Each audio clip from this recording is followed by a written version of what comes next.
माँ सबको चैन से जीने क्यों नहीं देती?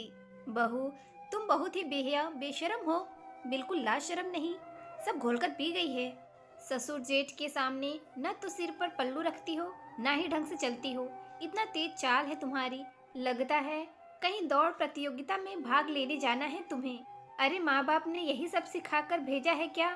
बेहद कड़े शब्दोच्चार से तंज कसते हुए सुमन अपनी बड़ी बहू रुचि से कह रही थी। सास के ताने से बेचारी सहम गई और रुआसे मन से अपने कमरे में चली आई।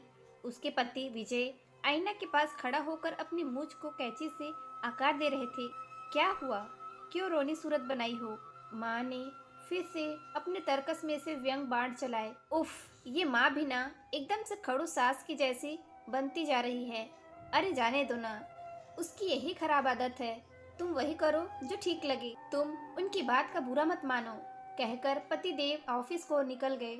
रुचि को हर दिन सास के ताने सहने पड़ते। रुचि के हर काम में नुक्स निकालना सास की आदत बन गई थी। अब तो रुचि ने सब्र करना सीख लिया था। कभी वो सास को पलट कर जवाब नहीं देती। कुछ साल बाद देवर की शादी कमाऊ देवरानी रेणु से होती है। रेणु सुबह देवर अमन के साथ ऑफिस चली जाती और रात को 7-8 के बीच आती। अपने काम काज से इतनी थक जाती, फिर भी रुचि की काम में मदद कर देती। लेकिन बाहर के काम का दबाव भी था, इसलिए रेणु का गृह कार्य में सहायता करना ना करने के बराबर था। मतलब ऊँट के मुंह में जीरा। रेणु को रोज रोज ऑफिस जाना पड़ता है। ऐसा करो रुचि, एक खाना बनाने वाली रख लो जिससे तुम्हारी सहायता हो जाए। साथ ही साथ दोपहर को विश्राम भी कर लिया करना। सास ने इतनी आत्मीयता से कहा तो रुचि आश्चर्य से उनको देखने लगी। अरे आज सूरज पश्चिम से कैसे उग गया? इतना स्नेह और ममता तो मेरे लिए नहीं था इनके मन में। लेकिन मम्मी जी, खाना बनाने वाली 6-7 हजार लेगी, आप दीजिएगा ना? और बर्तन बासन व झाड़ू पोछा का अलग से ही लेती ही है। हाँ हाँ बहू, रख लो ना, दिलाएगा पैसा दोनों को। रुचि को सास के बदले स्वभाव पर संदेह हो रहा था कि किचकिच करने वाली ये औरत अचानक से कैसे बदल गई, और आज रुचि पर इतना प्यार कैसे? हर वक्त ताने देने वाली सास अचानक इतना बदल कैसे गई? और तो और अब रुचि सिर पर पल्लू रखे या ना रखे, इसके लिए टोकती भी नहीं। विश्वास नहीं हो रहा। खैर मुझे क्या, रुचि सर झटक कर अपने काम में लग गई।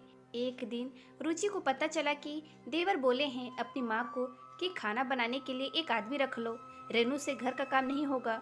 1 लाख कमाती है, खाना बनाने वाले का पेमेंट कर दिया करेगी और तुम सबके दवा का खर्च भी देगी और पूरे राशन का भी देगी। और माँ, तुम रेणु के पहनावे पर रोक टोक मत करना, वो बड़ी भाभी नहीं है कि तुम्हारी जली कटी सुनेगी, समझी ना?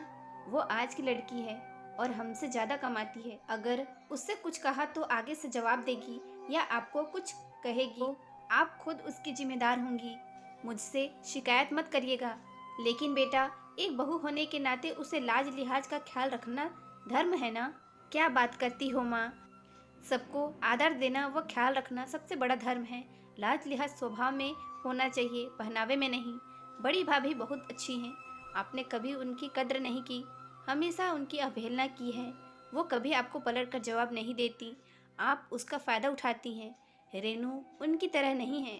भैया भी कभी कुछ नहीं बोले, लेकिन हमसे ये उम्मीद मत रखना कि तुम रेणु को कुछ बोलोगी और मैं चुप बैठूंगा, क्योंकि मैं भैया नहीं हूँ। इसलिए अपने बड़े होने का साक्षात प्रमाण दिखाओ और सबको चैन से जीने दो। तब से सास के रंग ढंग बदल गए और उनको बड़ा बेटा बहु लिहाजी लगने लगे। रुचि ने सास को कुछ एहसास नहीं होने दिया कि उसको कुछ पता है। वो पहले जैसे ही सास की इज्जत करती, अब सास भी बहुत प्यार करती रुचि से, क्योंकि सास को समझ आ गया था हर चमकने वाली चीज सोना नहीं होती और आज के ज़माने में रुचि जैसी बहू मिलना मुश्किल है। तो दोस्तों, ये स्टोरी अच्छी लगी हो तो प्लीज़ वीडियो को लाइक शेयर कमेंट कीजिएगा। Thank you.